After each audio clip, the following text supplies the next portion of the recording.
فرید جب اللہ کا ذکر کرتے تھے تو ذکر جب آپ کرتے تھے تو درختوں کو وجد آتے تھے. اگر اس کیفیت کو دیکھنا ہے تو بابا فرید نے ایک روایت کے مطابق، صوفیہ کے اقوال کے مطابق، ایم پی میں بھی اللہ کا ذکر کیا. یہ کون سا مقام ہے؟ یہ رتلام کے قریب ایک چھوٹا سا دیہات ہے. وہاں جا کر پوچھنا بابا فرید کا چلہ کہاں ہے جب آپ ذکر کرتے تھے. آج بھی آپ کو گھومے ہوئے درخت ملیں گے، جا کر کے دیکھنا، ابھی بھی نشانی ہے گھومے ہوئے درخت. اللہ کا ذکر یہ ہے، ذکر کرتے تھے خدا کا. بلکہ ایک منزل ایسی آئی کہ خدا کی محبت میں کھڑے ہو گئے تو کھڑے ہو گئے، خود کی خبر نہ رہی. درختوں جو ہے وہ چوٹیوں نے، پرندوں نے مردہ سمجھ کر نوچ نوچ کھانا شروع کی. خدا کی محبت میں یوں ڈوب گئے، خبر نہ رہی. ایک مرتبہ کوا جو ہوتا ہے نا، اس کو بہت لالچ ہوتی ہے، اس کا پسندیدہ غذا ہے آنکھ کھانا. اس نے جیسے ہی بابا فرید کی آنکھ پر حملہ کیا، بابا فرید نے پھر کوے سے کہا، کاگا کاگا چن چن کھائیو کھائیو سارا ماس، دو نینا موہے مت کھائیو موہے پیا ملن کی آس.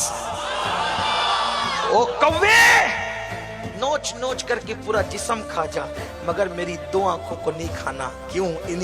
یہ آنکھیں رہے گی تو یار کا دیدار ہوگا. آنکھیں نہیں کھانا، دیدار یار کے لیے. یہ ہے محبت الہی، اللہ کی محبت. بابا فرید بیٹھے ہوئے درخت کے نیچے، ایک بڑھیا آئی، کہا بابا صاحب میری بیٹی کی شادی ہے، کچھ انتظام کر دیں. فرمایا اب جو خود درخت کے نیچے بیٹھا ہو، جس کا خود کا جھوپڑا بھی نہیں ہو، آئیے وہاں انتظام کریں. فرمایا وہ کھیت میں وہ مٹی پڑی ہے نا، اس کے ڈھیلے اٹھا کے لا. وہ ڈھیلے اٹھا کر کے لائی.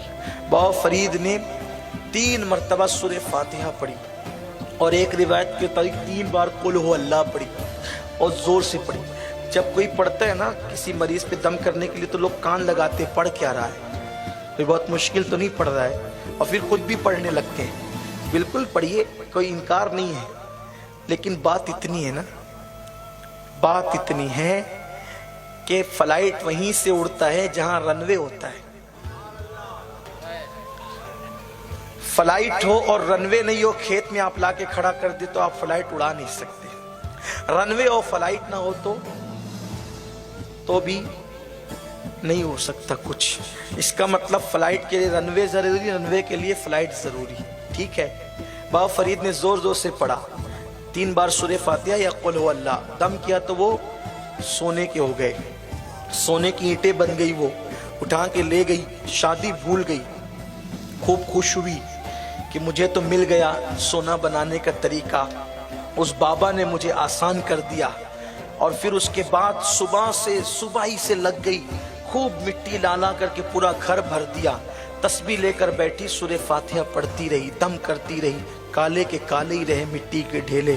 اٹھ کر کے غصے میں آئی، کہا او بابا تو نے 3 بار پڑھا تو سونا ہو گیا، میں نے تو 100 بار پڑھا، پورا دن پڑھا، سونا نہیں ہوا. بابا فرید نے فرمایا سورہ فاتحہ تو صحیح ہے، لیکن فرید جیسی زبان تو لا. فرید جیسی زبان، فرید جیسی یار جیسی زبان ہوگی نا، پھر اس کے بعد بات ہی کچھ اور ہوگی. اب آپ بتائیں جب یاروں کا یہ حال ہوتا ہے پھر کیا بات ہوتی ہے. سونے، مٹی کو ہاتھ لگاتا ہے تو سونا ہو جاتا ہے، مٹی کو ہاتھ لگاتے ہیں تو سونا ہو جاتا ہے.